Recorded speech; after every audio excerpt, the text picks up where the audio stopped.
Welcome back to the most terrifying and mind-bending realization you might ever have in a philosophy class. Today we are returning to Daniel Dennett's masterpiece Consciousness, explained to tackle the final sections of Chapter 10. If you have ever suspected that the people around you are just mindless automatons, or if you have ever worried that you yourself might just be a very sophisticated computer program, then this episode is for you. We are going to talk about zombies, but not the flesh-eating kind from Hollywood movies. We are talking about philosophical zombies. And more importantly, we are going to upgrade the zombie into something Dennett calls a Zimbo. Then we are going to shatter your confidence in your own mind by discussing the user illusion and the absolute failure of what we call folk psychology. So grab a coffee and make sure you are actually conscious, because things are about to get weird. Let's start with the classic definition of a philosopher's zombie. Imagine a being that looks exactly like you, acts exactly like you, and speaks exactly like you. If you pinch it, it says, "Ouch." If you tell it a joke, it laughs. But inside, there's absolutely nothing going on. No lights on, nobody home. It has no inner life, no qualia, no feelings. This is the zombie. Now Dennett asks us to consider a robot named Shaky, which we discussed in previous chapters. Shaky is a classic zombie. It can move boxes and report its status, but it doesn't feel anything. But Dennett wants to take this thought experiment to the next level. He asks us to imagine a robot that isn't just a simple machine like Shaky, but one that is capable of recursive self-monitoring. This robot has internal systems that watch its own internal systems. It has higher-order informational states that are about its lower-order states. Dennett calls this advanced creature a Zimbo. A Zimbo is a zombie that can reflect on itself. Now here is where the trap snaps shut. Suppose we put a Zimbo in the Turing Test. As you know, the Turing Test is a game where a human judge chats with a hidden computer and tries to decide if it is human or machine. A Zimbo would pass this test with flying colors. Why? Because it can monitor its own internal states. If you ask the Zimbo, "Why did you move that bishop in the chess game?" the Zimbo checks its internal log, sees the logic, and reports it. But here is the kicker. The Zimbo is by definition unconscious. It is just a machine processing data. However, because it has these self-monitoring recursive loops, the Zimbo believes it is conscious. It has a higher order thought that says, "I am thinking about this move." The Zimbo would be utterly convinced that it has feelings, that it has an inner life, and that it is reporting on its own experience. It would be a victim of an illusion. And this leads us to the most dangerous question of all. If a Zimbo acts like you, talks like you, and is convinced it is conscious just like you, then how do you know you are not a Zimbo? Dennett argues that the Zimbo is suffering from a specific kind of error. It is suffering from a user illusion. This is a metaphor borrowed from computer science, and it is absolutely brilliant. Think about the computer you are using right now to watch this video. You see a mouse cursor moving across a screen. You see yellow folders that hold your files. You see a trash can where you delete things. Do any of those things actually exist inside the computer? No.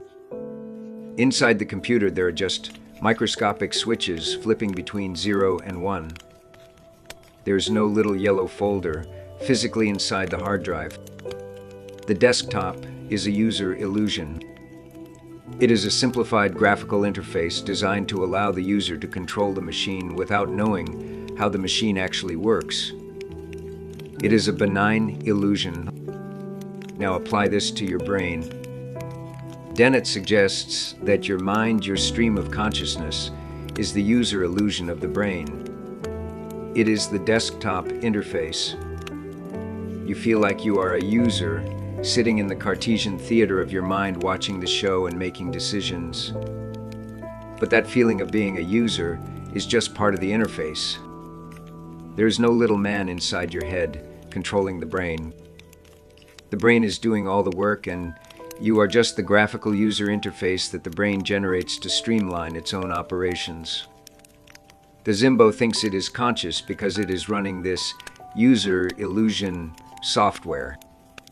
And Dennett implies that we are exactly the same. We are machines that have evolved a very sophisticated interface to monitor ourselves. Now, this brings us to the second major part of today's discussion, which is the problem with folk psychology. Folk psychology is the term we use for the everyday way we talk about our minds. It is the common sense view. The standard picture goes like this. First, I have an experience, say a pain in my toe. Then I have a belief about that experience. I believe I am in pain. Then I have a thought about that belief.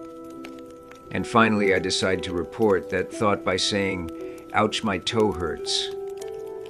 It seems like a linear chain. Observation, then belief, then thought, then report. It implies there is an inner observer watching the pain and writing a report about it. Dennett says this model is backwards. It is a total fabrication. He argues that we don't first decide what to report after observing something inside. Instead, we just find ourselves with things to say. The process of expressing the thought is what creates the higher order belief. Shaky the robot didn't decide to speak. It was just built to output data. Dennett says you are built the same way. You don't have special access to why you want to say what you want to say. You just find yourself saying it. It becomes an infinite regress of inner observers watching inner observers. And here is the scary part. Between every single one of those steps, there is room for error. I could have the experience, but the wrong belief, or the right belief, but the wrong thought, or the right thought, but the wrong expression. This implies that you could be wrong about your own consciousness. You could be in pain, but believe you are not. Or you could believe you are happy, but actually be miserable. Folk psychology assumes we have incorrigible access to our own minds, meaning we can't be wrong about how we feel. But Dennett argues that if we look at the brain as a machine, there is plenty of room for error. The Orwellian and Stalinesque revisions we talked about in previous videos apply here too. Your memory might play tricks on you the millisecond after an experience happens. So you might think you saw a horse, but really you saw a cow, and your brain edited the tape. If we can't trust our introspection, then the whole house of cards of folk psychology falls down. So what is the alternative? The alternative is to accept that we are Zimbos. We are complex self-monitoring physical systems. We don't have a magical light of consciousness inside us. We have a complex system of internal communication that generates a narrative or a digest of what the system is doing. That narrative is what you call you. The reason you feel like a conscious self is that your brain needs a simplified way to track its own complex activities, just like a computer needs a desktop interface. You are not the person using the computer, you are the interface itself. This might sound depressing to some people. It implies that the romantic idea of the soul or the central self is a fiction. But Dennett argues it is a magnificent fiction. It allows us to be complex, intelligent, and reflective beings. We are not just dumb zombies bumping into walls.